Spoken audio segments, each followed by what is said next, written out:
평균 최대 풍속이 초속 39m일 경우 순간 최대 풍속은 초속 50m까지 불 것으로 보이는데요. 현재 우리나라는 아주 고기압, 광범위한 고기압권 내에 위치하면서 전국에 아주 맑은 날씨를 보이고 있죠. 그리고 현재 필리핀 동쪽 해상으로 14호 태풍입니다. 고인우가 계속 현재 북서진에서 타이완 쪽으로 진행해 나가고 있네요. 현재 그 고인우의 영상인데요. 오늘 아침 새벽서부터 현재까지 태풍의 영상입니다. 아주 이제 중심이 잡혀가면서 강한 태풍으로 상당히 그 비구름대도 강하고 아주 운역도 넓은 그런 태풍으로 발달하고 있습니다. 자, 유럽중기예보센터의 태풍 고인우 예보 예상 진로를 한번 보시겠습니다. 계속 지금 기압이 떨어지면서 발달하면서 북서진에 올라갑니다. 북서진에 올라가면서 최고 기압이 떨어질 때 942 헥토파스칼까지 떨어집니다. 아주 강해지는 것이죠. 그래서 4일 밤늦게 타이완 남동쪽으로 상륙을 한 이후에 빠져나갑니다. 빠져나가서 이때부터 이제 서서히 홍콩 쪽을 향해서 이동을 하는데 대개 한 7일 정도 가면은 이제 열대성 저기압으로 약화되는 것으로 예상을 하고 있네요.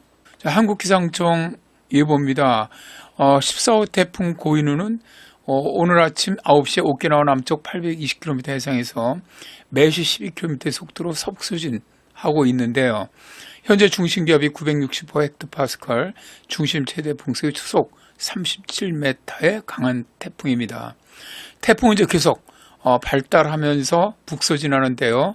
내일 저녁 9시경에는 타이페이 남동쪽 510km 해상에 위치하면서 중심 최대 풍속이 초속 45m의 매우 강한 태풍으로 발달합니다. 매우 강한 태풍은 4일 아침까지 지속된 후 타이완 남동쪽으로 상륙을 하는 5일 9시에는 초속 39m의 강한 태풍으로 약간 약화가 되죠. 이후에 타이완 남동부를 갖다가 통과해 나간 태풍은 중국의 산토우 쪽으로 현재는 이동하는 것으로 예상을 하고 있습니다. 타이페이를 갖다 타이완을 지나가고 나서는 풍속은 많이 약화되는 것으로 예상을 하고 있네요. 미국 태풍합동경보센터 예측도 거의 우리나라 기상청과 큰 차이는 없습니다. 현재 그대로 이동을 해나가면서 보면은 3일 오후에 들어가면은 중심 최대 풍속이 초속 100나트, 그러니까 우리나라 풍속은 한 50m 되는 거죠. 그리고 3일 18주로, 그러니까 4일 새벽까지, 그 다음에 5일 새벽까지는 거의 105나트로 거의 한 52m 정도로 아주 매우 강한 태풍으로 지속된 다음에 타이완 남부 쪽으로 갔다 상륙하는 시점이 대개 5일 낮 정도로 예상을 하고 있습니다. 그리고 빠져나가면서 이제 속도는 풍속은 약해지면서 6일 날에는 중심 최대 풍속이 75나트 정도, 우리나라로 말하면 한 37m 정도로 약해지는 것으로 예상을 하고 있습니다. 일본 기상청 같은 경우 우리나라 진로하고 상당히 유사하게 예상을 하고 있는데요. 역시 마찬가지로 이제 내일 전서부터는 좀 더 강한 태풍으로 발달하면서 타이완에 상륙할 때가 5일 아침 9시 정도 상륙하는 것으로 예상을 하고 있는데 이때 중심 최대 풍속은 초속 68나트, 그러니까 한 34m 정도 예상을 하고 있습니다.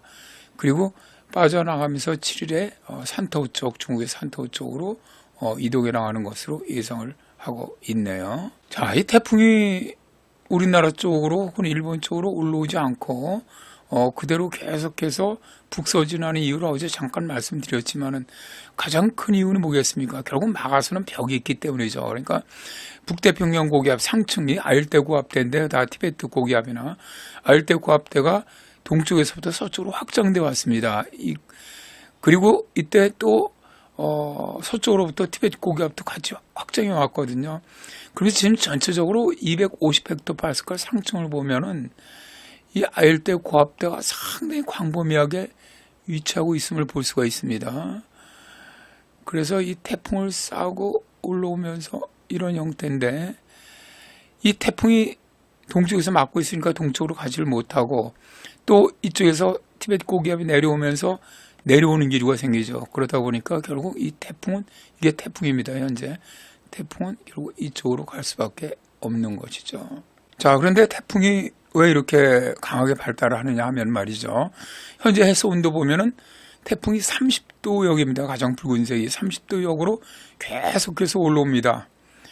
그래서 타이완 상륙하기 전까지 바로 그 밑에 지점까지는 30도 영역을 갖다 계속 지나오기 때문에 해수 온도가 높을수록 많은 에너지를 공급받죠. 그러니까 강력하게 발달할 수밖에 없는 것이죠. 매우 강한 태풍으로 발달하는 하나의 이유가 되는 것으로 예상이 되고요. 그다음에 이제 미국 해양대기청에서 나오는 해양 연료량입니다.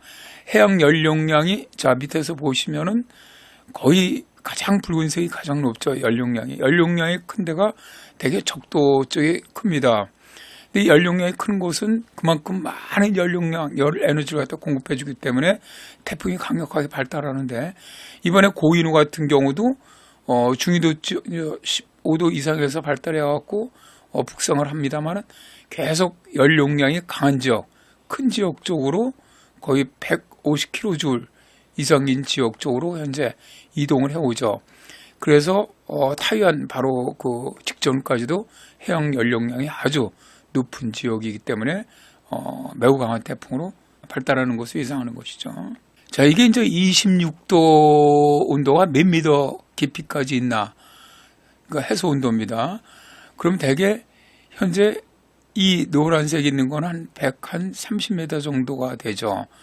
그러니까 깊이까지 해수 온도가 26도 이상이면 굉장히 높은 거죠. 그러면은 많은 에너지를 공급받을 수 있는데, 현재 태풍 같은 경우는 보면은 이동해 와서 예상해가는 해역까지 거의 보면은 26도가 굉장히 높은 해역 쪽으로 이동을 해오고 있거든요. 이러한 영향으로 태풍이 계속 강하게 발달하면서 대만 인근까지는 강하게 발달할 것으로 예상하게 되는 것이죠. 현재 예상대로 진행을 한다면 타이완은 때 아닌 10월 태풍으로 아주 매우 큰 피해를 입을 것으로 보이네요. 타이완에 상륙할 때 타이완 전역이 위험반원을 일단 들게 되고요. 또 상륙할 때 바람은 한국 기상청의 초속 39m, 미국 합동경보센터는 초속 52m, 일본 기상청은 초속 34m 정도로 예상을 하는데요.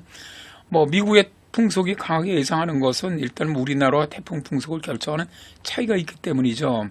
한국은 10분 평균 풍속을 최대 풍속으로 관측을 하지만 미국은 1분 평균 풍속으로 최대 풍속을 관측하기 때문에 미국 풍속이 항상 우리나라 예상보다는 강하게 나타납니다. 위성 사진을 보면 매우 강력하게 발달한 비구름을 동반하고 있기에 타이완은 최대 400에서 500mm의 집중호우가 예상되고요. 평균 최대 풍속이 초속 39m일 경우 순간 최대 풍속은 초속 50m까지 불 것으로 보이는데요. 타이완의 피해는 강력한 피해를 입을 것으로 일단 예상이 되고요.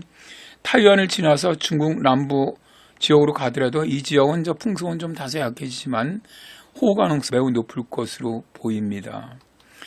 어쨌든 태풍 좀 피해가 어느 나라나 적었으면 좋겠습니다.